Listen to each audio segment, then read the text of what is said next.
Like, there's no use in even going out to check and see what it is either, because the younger dog, which is the one barking right now, will literally bark at anything. Now, if the older dog barks, which he is not barking right now, that's when I know something is up and to go check, but she will literally bark at anything. Like a leaf probably fell in the front lawn the wrong way. Yes. Okay, I think she shut up.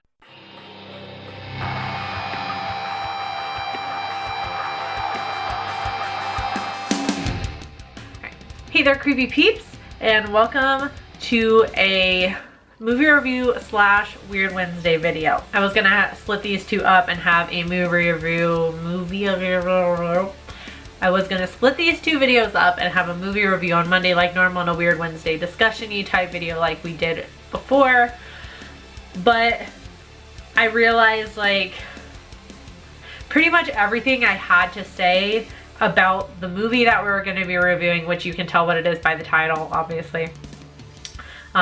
Everything I had to say about the movie was pretty much what I had to say about the discussion as well. So I didn't want to waste y'all's time by making like two videos of basically the same thing. So we're just gonna combine them together. As you might have seen from the title, today I'm going to be talking about The Love Witch, directed by Anna Biller, and it's about a modern day witch who uses love potions to die.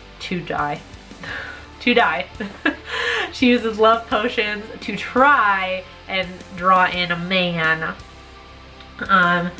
And as you might expect, that doesn't really work out for her. So the movie is basically about her going through a couple of different men and how it affects her life and relationships with other people and things like that. The whole movie is shot and lit, and the color palette is consistent with the 60s era and like Technicolor films, so it looks really fucking cool when you're watching it. I love how I say it looks so cool, like you couldn't just go back and watch movies from that decade and get the same effect, but it's just cool that somebody went through the effort, like put forth the effort to pay homage to the decade like that. So it looks really awesome. The costumes are amazing. As you imagine, they're all kind of in that style. So the costumes and hair and makeup are amazing as well.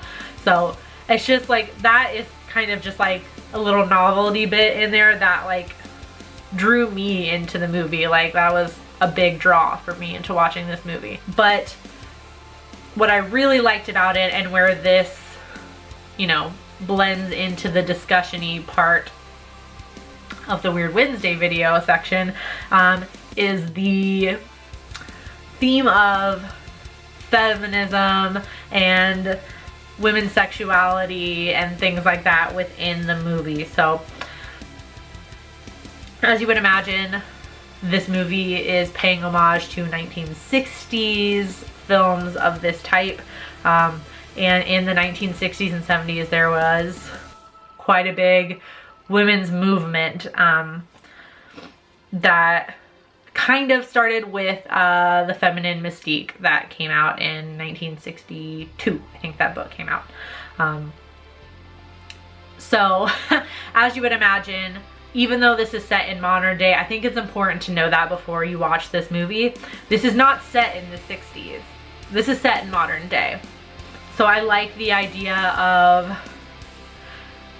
maybe kind of saying that the women's movement those decades ago and the women's movement going on now are very similar. So I like that idea of maybe saying that history is repeating itself by actually like like splicing the two time periods together in this movie. I thought it was a really clever way to show that, I think, by like visually showing that. I don't know, I just thought that was really cool. If you've seen the movie, I feel like you know what I'm talking about. I'm not sure if you're gonna know what I'm talking about if you haven't seen it, just because I feel like it don't make sense sometimes.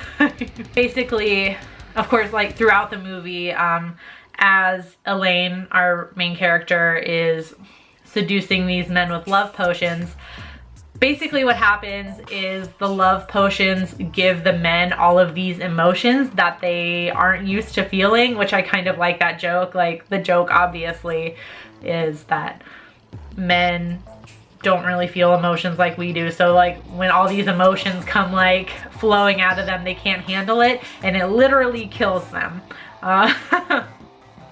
And her first victim, like not intentionally victim, but you know what I mean, her first victim, actually, it kind of, the way it affects him is it makes him look sick, like he looks very sickly and pale, like he has like the flu or something like that.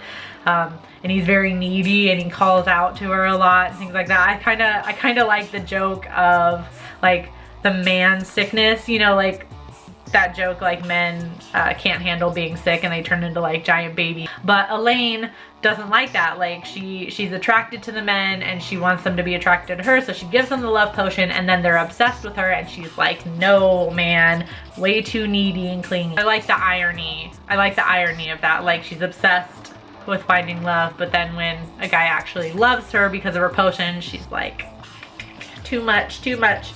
And then I think my favorite scene in this movie that I think kind of sums up the theme of the entire movie is the scene where Elaine is meeting up with her old friend, her friend Barbara, who is also part of her coven, I think. I don't know if Elaine's actually part of this group, but Barbara and Gahan, I think they say his name is Gahan or something. I can't remember how they say his name in the movie now and it's really bugging me. Basically they're at this they're at this club and Barbara and Gahan are teaching these two girls about the power of like the magic of dance and like the kind of power they can wield over men through dance. So basically they're telling these girls not only like the power of dance, but they're telling these girls to dress modestly but show just enough skin and be the doting girlfriend slash wife character. Basically to play to the stereotypes of like what a female should be, you know, to make the man feel like he's in control and he wears the pants in the relationship, but when in reality you're in control. Which of course, like when you're hearing it, like that like as I'm saying it, that sounds like bullshit, and I think that's the point. So I like that idea. What makes the scene even better is that this whole discussion is juxtaposed with this burlesque dancer that is doing like a striptease in front of all these men in the club. So why should you watch? You should watch The Love Witch just because it's fun. Like, you don't even need to watch it for any type of like discussion on feminism or women's sexual liberation or anything like that. It's just fun to watch. Like, I think it's visually appealing and it's got some comedy in there, and I just think it's a really fun watch. But if you are looking for this type of movie, it also does make you think. So, and I think that's the best kind of movie. Like, it's fun and it makes you think. So it's not all serious. There's some light bits in there, so I really like that. So I don't think it's any surprise that I'm gonna give this movie a Fangtastic. I really loved this movie. Like I said, I've seen it like 3 times now before I even reviewed it, so I think it's great. So, of course, I want to hear from you guys in the comment section down below. If you've seen The Love Witch, of course, let me know what you thought about the film in the comment section. Feminism in horror movies. Go. Let me know your thoughts. I don't know what this is gonna bring up. That's like the most vague writing prompt ever. But I feel like there's a lot of discussion about this in horror movies. Like, are horror movies sexist? Are they not sexist? Are they actually like maybe more feminist or something like that? I think with anything, there's bits of both. Like, maybe there's certain subgenres of horror that aren't as feminist and maybe a little more sexist, and others that err more on the side of equality or whatever. So Also, if you are subscribed to Horror Addicts, which I think if you're subscribed to my channel, you're probably most definitely subscribed to Horror Addicts. Myself, and Horror Gal, aka Susan, will be joining Gory Bee Movie for a Ghouls Night Out on Saturday, February 8th. 8th? That's not right. Today is the 8th. It's February. It's February 11th. I'm sorry. Today is the 8th. We'll be joining Gory Bee Movie on February 11th for a Ghouls Night Out live stream. We're just gonna have fun and drink and talk about horror movies. So be sure to check that out. I will link Horror Addicts and Susan's channel in the comments, not in the comments, in the description box. Right, yes. Now, until next time, stay strange. Bye!